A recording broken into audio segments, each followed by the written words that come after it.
What is going on, everybody? Sam here, and welcome back to Samcraft. In today's video, it is going to be a run and gun session, although I promise I'll try and park you. I'm not trying to make you sick.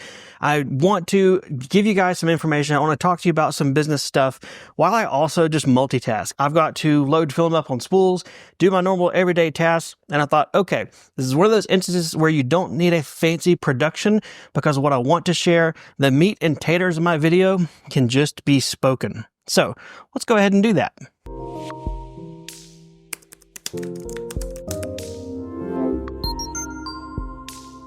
So today's video is going to address the number one comment or question or thing that gets posed to me when people find out that I run a 3D print business, have a 3D print farm, or even just a 3D printer in general. The question is, what do I print and sell? Now that could be people asking me, Sam, what do you print and sell? It could also be people asking, hey, Sam, tell me what to print and sell. Or it could be, I don't know, some other kind of amalgamation of the words. Basically, the question is probably the number one burning question anyone thinks of when they think 3D printer, business, money. They want to find out how to connect the two dots. And in my humble opinion, they're thinking about it in the wrong way. So I think it's safe to say we could all agree on this statement that this world is full of problems. So what do I suggest you sell? Solutions. To put it in another way, think of your product, think of your business, what you're bringing to the table. Don't think of it as a thing people are going to want. Think of it more as a solution to a problem. At least that's how I like to think of things. So in my own personal business case, what do I make and sell? I make accessories for machines. A lot of it is laser engraving accessories, but the whole accessories to machines is also the wildly successful premise of Shop Nation, Travis. Miter Saw Dust Collections. That's a perfect example, right? He saw the problem, he made a solution. And from that one solution, that one problem being solved, the dude's built an empire. It's a truly amazing, encouraging thing. If you have no clue who I'm talking about, I'll drop a link to his channel, maybe even the specific video. Take a look, because I'm not saying make that thing. I'm saying get that mindset. Getting that into our heads is the challenge. That is the creative block that a lot of people, I think, are afraid to try and sit down and really think about, or maybe they don't want to put the time in to think about, but you're really missing the whole point of the joy of having your own business is the fact that you have the possibility to recognize a problem and you could be the one bringing that solution to the table. In addition to problem solving, I think one critical thing you've got to have is firsthand experience with that problem. If I've never experienced a problem, how can I really give a solution? What I mean by this, and to tie it into my business, is I make items and objects that go onto laser engravers as far as tools, fixtures, and problem solvers. The reason I chose this is because I spent many, many years running in a laser engraving business, using these day in and day out, and I had these problems. I had these things that were just headaches. And now I've been able to turn it into a business for me. I'm not telling you that this is the golden nugget, because it's not. There's a lot of competition in this market. I'm just telling you this is how I took a problem that I personally faced, that I also had firsthand experience of, and turned it into a business. Maybe this business will last forever. Maybe it'll be a generational wealth for my children's children's children, or maybe it'll flop next week. I don't know. I'm not saying this is the end-all business, but I am saying that's how I personally came to the products I personally sell. So what problems do you have firsthand experience on that you can solve for others just like you? But Sam, I'm not creative. I'm not a designer. I don't have any CAD skills, so I don't really have that to offer. Stinking thinking. You got to stop that. If you don't have the particular skill set to bring your solution to the table, get creative. How can you still solve that problem without your particular skills you think you need? Websites such as Fiverr are great places to hire people for specific skills when you don't A, have them, B, have the time to do them, or C, have the want or drive to do them. You're probably able to see that, sure, I could design, let's say, a 3D product, right?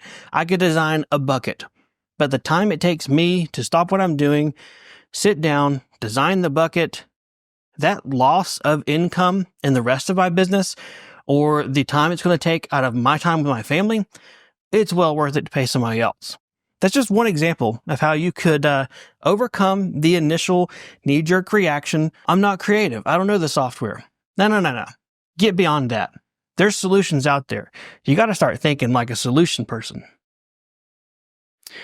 Where is the end of this filament? Shake and bake. There we go. Maybe. Yep. Like, where's Waldo with filament? All right, so you're still stinking thinking. I can hear you. Okay, Sam. So fine. I design it, or somebody designs it for me. Whatever. We've got our bucket of happiness, right? We've designed it. But I don't know. Is it going to be sold? Are people going to buy it? What do I do? Again, stop with the stinking thinking. If you've taken the time to identify a problem, and then you found something that you think would solve that problem, you have already done a two-word word.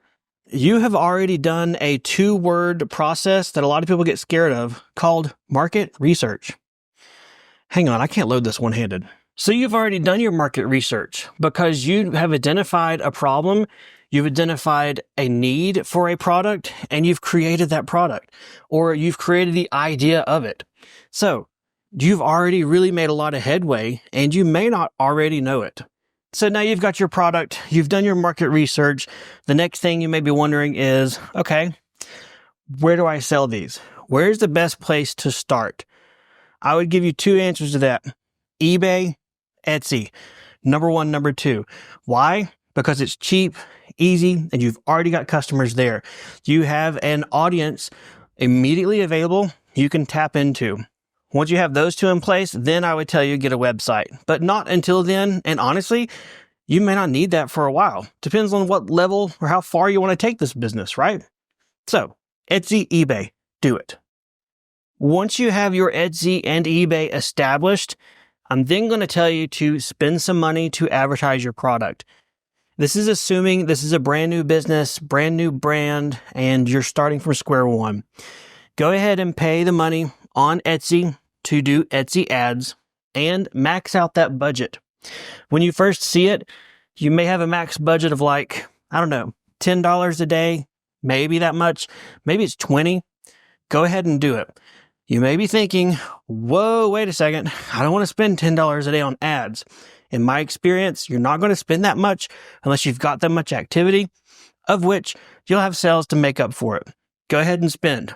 Don't get cheap on me just yet. Depending upon the market and your competition, you may or may not need to run ads. On my products with eBay, I don't run ads because there's not many people on eBay selling the type of things that I sell. Etsy, totally different ballgame. I have maxed out my ad spending and currently am budgeted for $200 a day to spend on ads.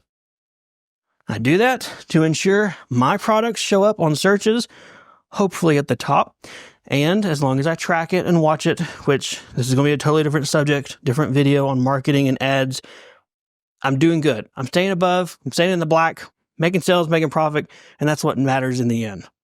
I would be not addressing the elephant in the room if I didn't talk about paying designers for their designs, files, printing them yourselves, and selling them online.